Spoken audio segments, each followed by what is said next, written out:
So you've picked up Marathon. You're itching to get into your first raid, and when you finally do, well,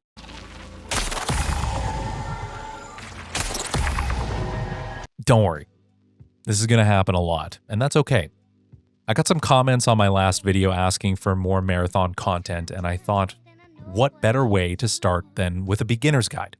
I'm learning the game right along with you, so there's a lot of details I'm still figuring out, like meta builds and the best routes for looting in the maps, or how to do late game quests. Those are all things we can tackle in future videos, but for now, I'm going to stick to 4 basics that I think are really vital for your opening hours to set the right expectations. Those are mindset, factions, staying alive and looting, and how the seasons work. I'm assuming you're at least a little familiar with how extraction shooters work, but these tips apply whether you're a veteran or a total newcomer. Of course, you guys are just as good of a resource as I am, so if you have any tips I missed, leave them in the comments and share some of that knowledge. We're all kind of in this together. But without further ado, let's get into it. Now, there's a phrase I want you to say to yourself right now, okay? Repeat after me. The gear is not yours, you're just borrowing it. It sounds a little cringe, but it's a huge help for your mental game. In extraction shooters, we call it gear fear. It's that feeling you get when you get a great gun, but you're just so scared to lose it that it sits in your vault forever, and you never actually get to use it or have fun with it. I've suffered from gear fear, but you don't have to. For those opening hours, remember that phrase and go into each raid unburdened. If it's meant to be, you're going to find that awesome blue gun again, I promise. For the first 4 hours or so, forget about looting everything. If you find a cool gun and ammo, take it, obviously, but don't be a loot goblin. Unless it's credits or data cards, don't hoover up every item. It's just going to clog up your vault, and you don't really need that right now. Your real focus should be on finishing priority contracts to level up and unlock each faction. Unless you need a specific item for a contract, don't bother picking it up. But the biggest thing, you need to accept that you're going to die. Unless Bungie tweaks the time to kill, this game is going to be brutal. And this isn't a get good lecture from me. I'm far from the best player, but I've wiped entire teams with a precision rifle before they even knew where I was. That's just how the variables shake out in this game. Try not to get too frustrated. It's all part of the process. Or maybe that's just me coping a little bit. All right, before we move on though, if you like what you're seeing so far, consider leaving a like and subscribing. It really helps the channel. It's totally free and you get to join in on this cool community we're building, so it's a win-win. In the lore of Marathon, there are 6 factions vying for control of New Cascadia. They are Cyber Acme, New Caloric, Traxxas, Mida, Arachne, and Sekaguchi. You'll be doing 3 types of contracts for them: Standard, Priority, and Liaison. Standard contracts give items and points to leveling up the factions, but Priority contracts advance the story and give you even more faction points. You're going to want those to level up the factions as fast as possible. Each faction has its own skill tree and armory or store where you can buy things. Skill trees are going to offer stat upgrades like reduced heat buildup or better knife damage. For example, leveling New Caloric unlocks free shields and patch kits once a day that you can grab. It's handy since those get very expensive. Take the time to read the trees and prioritize what fits your style. That's going to be a big part of the early game, is just getting those factions leveled up. So leveling a faction also unlocks bartering. New Caloric, again, if we look at that, you can trade unstable biomass, which is very abundant and easy to find, for patch kits. So there are some items that are worth looting. You're going to want to look at what those are in each of the trees before you go out into your raids. This is just my personal roadmap of what I'm going to do in the opening hours of the game, like which factions I'm going to focus on. My first goal is to get a Cyber Acme to level 7. That's going to give me access to more vault space, a bigger wallet, and higher heat capacity to make movement a little bit better. I think for the next one in my journey through this is going to be leveling up New Caloric to get those free shields like I mentioned, and access to buying green shields consistently, because those are hard to find. And then I think I'll work up to getting Mida to level 3, specifically for the Flex Matrix. It's a perk that increases your movement speed and jump height. From here on, I'm less sure of what I'm going to do. I'm eyeing up some of the Arachne upgrades for melee damage, but yeah, I'm going to have to see how the rest of the season goes. They offer some upgrades to your knife damage, and I like using the knife. So yeah, that's just my personal preference. It's really going to depend on what you think is right for you. I didn't want to make this section too long because there's going to be a lot of competing opinions on how best to stay alive in Raid. I'm going to focus on map knowledge, sounds, and movement. For map knowledge, a lot of this is going to come as you play, but you might find it helpful to go to a map tool like marathonguide.com that shows you the spawn points and POIs on the map.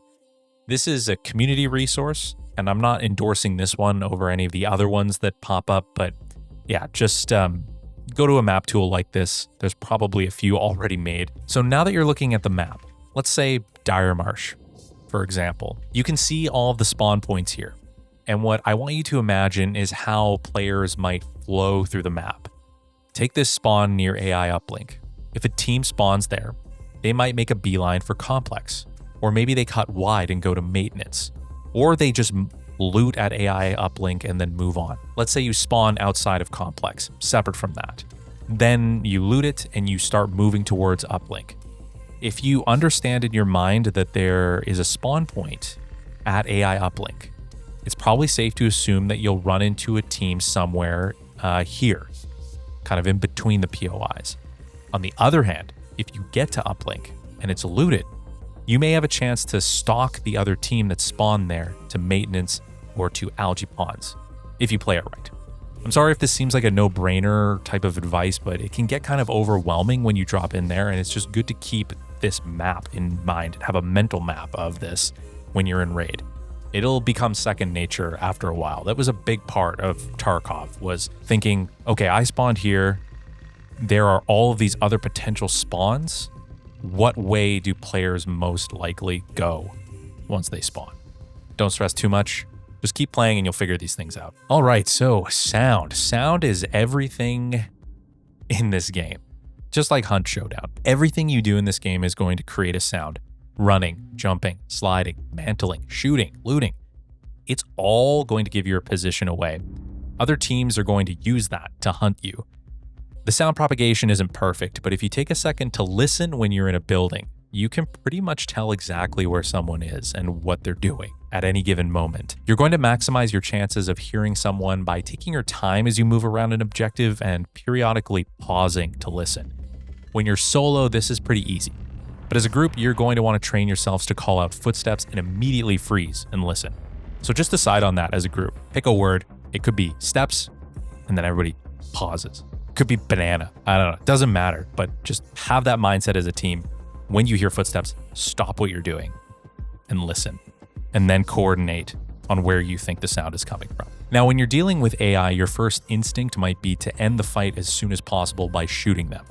My tip here is to try to avoid shooting them unless you're actively about to be down by them.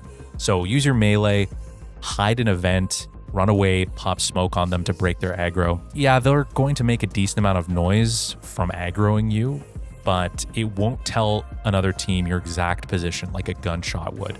Use your best judgment. Sound is really just another tool in the toolkit. Try to use it to your advantage. That's all I'm saying. So we already talked about trying to predict other teams' movements around the maps, but now I want to talk about how you move through the map. Solo, it's more or less straightforward. Try not to take the obvious paths while moving around the maps.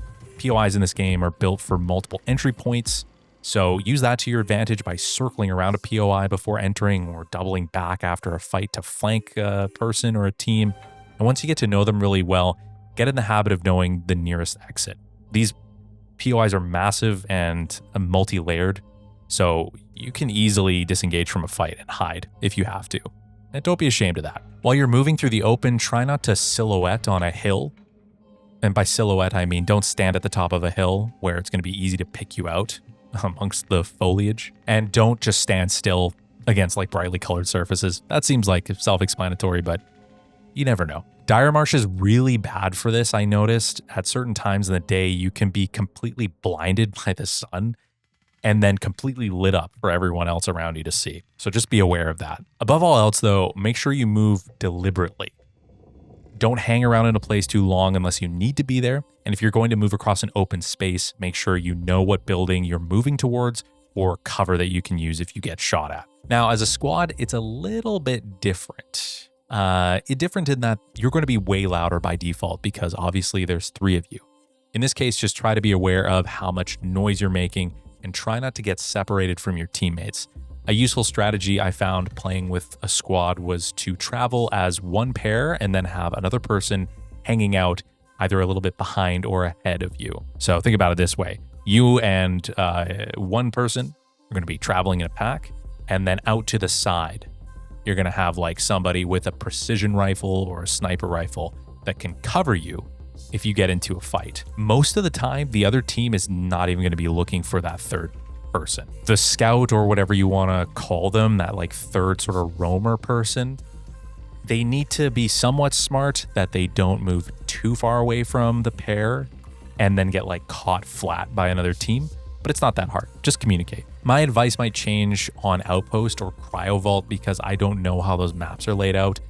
However, I think the concept of not getting bunched up while playing will be the difference between winning and losing a fight in this game. Don't stick too close together, but don't get too far away. In terms of looting, you're obviously going to want to take any good weapons you find and also items that you need to level up the factions. You can actually go through and track the materials you need for each upgrade. If you're lucky enough to find a lockbox key or buy one, you're going to want to keep an eye out for flares on the tops of buildings. If you see those, it means there's a room full of lockboxes in it, and often I stumbled across these and nobody had opened any of them. So if you happen to find some and you have 1 or 2 keys, you can get some good loot. Speaking of looting, I wanted to touch on this quickly. I think it's also important to go over how Rook works. Rook is just another one of the shells that you can play as, but when you play as Rook, you have to load in solo. You can't complete contracts, and you always join a game that's already in progress. So sometimes it's 15 minutes left in a match. Sometimes it's as low as 10. It's all over the place. An added bonus as Rook, though, you get a randomized gun, a green shield, and a green backpack. So you go in pretty kitted out. And I think you have shield chargers and patch kits too. So why would you use Rook? Well, it's a good option for you to get into a raid to scavenge equipment and loot any POIs that were missed by players. So you might come across a team fight that, ended badly for both teams, or you come across a team that's been completely wiped and, the people who wiped them couldn't take all their guns. You get that. You get that gun. It's extremely low risk. So if you're running out of equipment, you can use Rook to get back in the green, as you might say. Like, if you're running out of guns, just do a quick Rook run. You can take, if you just like load in and leave with him, you get the gun that that you spawned in with. You can't take the shields and backpack though. You can't extract with those. They get like transmuted. So you can't farm a bunch of shields and backpacks, but that's fine.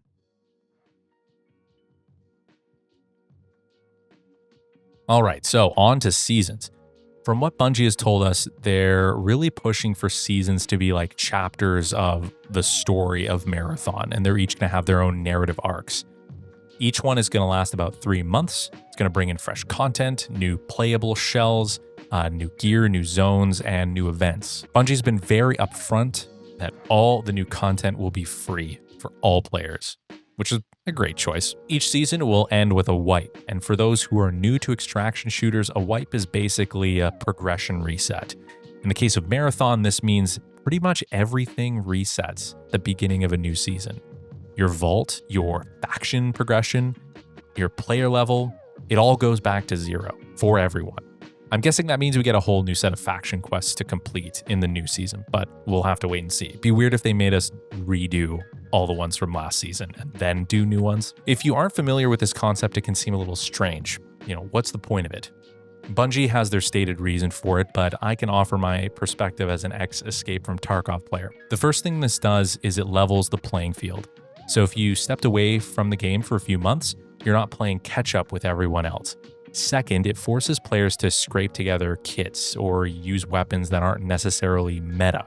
In lots of early wipe Tarkov, you would see some bizarre guns, like with weird attachments, guns you might never see again in the late game being used. And all those kits are built with what people have access to. It'll also force players to scramble for the same POIs and mission objectives, which will result in more conflict, or at least that's my prediction. It's how it went in Tarkov. Everybody was trying to complete Shooterborn, which was this one quest where you had to go onto woods and, snipe scabs or players. I can't remember, but so everybody would be in there trying to do the exact same mission, and it resulted in some chaos. Just fun. So that might all sound scary, but Bungie did confirm you won't lose your codex entries or cosmetics. Obviously, that'd be bizarre if you did. And you won't have to unlock the factions again like we did in this season. I think it's a smart model that balances out some of the FOMO you can feel if you aren't able to no-life a game. Tarkov was notorious for that. If you weren't able to sink in like 50 hours into the beginning of the wipe, you were just completely left behind, and that was not fun. Late game Tarkov also wasn't very fun, especially as someone who can't play the game for 8 hours a day. Like, it's just, you're going against like these beefy chads who had all of the whatever, like tier, I can't remember what the highest tier armor was, but just super high tier armor, and it's very unfair, and it didn't feel great. Mostly I'm bringing this up to highlight to everyone that you don't have to stress about how much you're going to play this game. Sure, your mechanical skill will improve if you're in the game more, but this seasonal structure, I think, takes a lot of the pressure off. Look, it's still not going to feel great getting clapped by some super geared players, but hey, that's kind of how it goes. You'll get them next time. Season 1 is called Death is the First Step, and they say it's the beginning of a proxy war between the rival factions. That's the narrative that they're going for. They seem to imply that as a community, we're going to progress to a point where we unlock a path to orbit. Unsure if that means we're doing community goals like Helldivers or what, but once that happens, the Cryo Archive map will unlock, which is the final big endgame raid, Destiny-style raid thing that they have going on. And that's going to be aboard the derelict UESC Marathon ship. Hype. Going to get to go see where it all started. That's exciting. Details are light on the map right now, but Bungie did compare it to a raid in Destiny, which means it could be the coolest thing ever or complete trash and a pain to do. So we will see how that goes. Looking further ahead, Season 2 is called Nightfall, and that runs from June through August. It includes a nighttime version of Dire Marsh. I'm excited to get in there. A brand new shell called Sentinel, and a system called the Cradle, which will apparently give you way more control over your runner's stats and build. The shell name as well, I'm not 100% on. I only saw like a few posts on Reddit about it. That might not be the name, but hey, we're gonna go with it because it sounds cool. The Cradle, though, is apparently going to give you way more control over your runner's stats and builds. I don't know if that's going to be like putting points into like skills like you would in like a RPG. Like that would be kind of crazy. Yeah, I really don't know what they're going to do with that, but it sounds cool. All of that, though, is way down the road. We've got a lot of work to do this season. So now that you know all the basics, the only thing left to do is to gear up, drop in, and get some loot. So have fun out there, and I'll see you on Town Study 4.